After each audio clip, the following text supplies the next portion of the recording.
சற்று முன் கிடைக்கப்பெற்ற மிக மிக முக்கியமான செய்தி ஒன்று வெளியாகி உள்ளது. ஸ்டாலினுக்கு எதிராக 56 முன்னாள் நீதிபதிகள் திமுகவிற்கு எச்சரிக்கை செய்த நீதிபதிகள் என்ன காரணம் என்பதை இந்த வீடியோவில் முழுமையாக நாம் பார்க்க போகிறோம். அதாவது நாடாளுமன்றத்தில் திமுக மற்றும் அதன் கூட்டணி கட்சி எம்பிக்கள் சென்னை உயர்நீதிமன்றத்தின் மதுரை கிளை நீதிபதி ஜி.ஆர். சுவாமிநாதனை தகுதி நீக்கம் செய்ய வேண்டும் என்று அரசியல் வட்டாரத்தில் பரபரப்பை ஏற்படுத்தியது.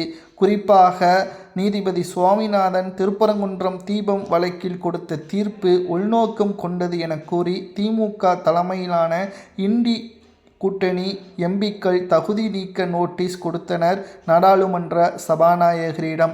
நீதித்துறையும் நீதிபதியையும் திமுக அரசு மிரட்டுவதாக பாஜக, அதிமுக உள்ளிட்ட எதிர்க்கட்சிகள் குற்றம் சாட்டியும் ஒரு பக்கம் வருகிறது.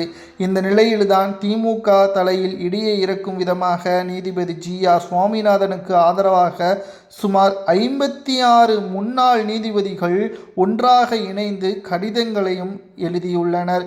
முன்னாள் உச்சநீதிமன்ற தலைமை நீதிபதிகள் ஆதர்ஷ் கோயல் மற்றும் ஹேமந்த் குப்தா, முன்னாள் ராஜஸ்தான் உயர்நீதிமன்ற தலைமை நீதிபதி அனில் தியோவ் சிங், முன்னாள் பாட்னா உயர்நீதிமன்ற தலைமை நீதிபதி நரசிம்ம ரெட்டி, முன்னாள் பாட்னா உயர்நீதிமன்ற தலைமை நீதிபதி பி.பி. பஜந்திரி மற்றும் முன்னாள் கர்நாடக உயர்நீதிமன்ற தலைமை நீதிபதி சுப்ரா கபல் முகர்ஜி ஆகியோர் கடிதத்தில் கையொப்பமிட்டுள்ளனர் என்பதும் குறிப்பிடத்தக்கது.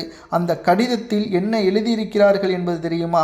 நீதிபதி மீது நாடாளுமன்றத்தில் தகுதி நீக்க நோட்டீஸ் கொடுக்கப்பட்ட விவகாரம் நீதித்துறை சுதந்திரத்தை குறைமதிப்பிட்டு உத்தரவுகளை பிறப்பிப்பதாகவும் சில அரசியல் அல்லது சித்தாந்த எதிர்க்கட்சிகளுடன் ஒத்துப்போகாத நீதிபதிகள் மீது அழுத்தம் கொடுக்க முற்படுவதாகவும் அவர்கள் எச்சரிக்கையும் செய்துள்ளனர். தலைமை நீதிபதிகள் முன்னாள் நீதிபதிகள் தங்களது கடிதத்தில் ஜி.ஆர். சுவாமிநாதனை நீக்கும் முயற்சி கடுமையான விமர்சனத்தை செய்துள்ளனர். முன்னாள் உச்சநீதிமன்ற தலைமை நீதிபதிகள் முன்னாள் உச்சநீதிமன்ற தலைமை நீதிபதிகள் அனைவருமே தற்பொழுது ஜி.ஆர். சுவாமிநாதனுக்கு ஆதரவாகவும் செயல்பட்டுள்ளனர். வழக்கறிஞர்களும் ஜி.ஆர். சுவாமிநாதனுக்கு ஆதரவாக தற்பொழுது திமுகவிற்கு எதிராகவும் செயல்பட்டுள்ளனர். ஒட்டுமொத்த சுதந்திரத்தை, நீதிபதியின் சுதந்திரத்தை பறிக்கும் விதமாக சில குறிப்பிட்ட அரசியல் கட்சியினர்கள் செயல்படுவதாகவும் அதன் மீது நடவடிக்கை எடுக்கப்பட வேண்டும் என்றும் இதனால் ஸ்டாலின் அவர்களது தலையில் விழுந்த மிகப்பெரிய ஒரு இடியாகவும் ஸ்டாலினை எச்சரிக்கை செய்யும் விதமாகவும் தலைமை நீதிபதிகள் ஒன்றாக இணைந்து 56 பேர் கடிதங்களை எழுதியுள்ளனர். திமுகவிற்கு எதிராகவும் இந்தியா கூட்டணிக்கு எதிராகவும்.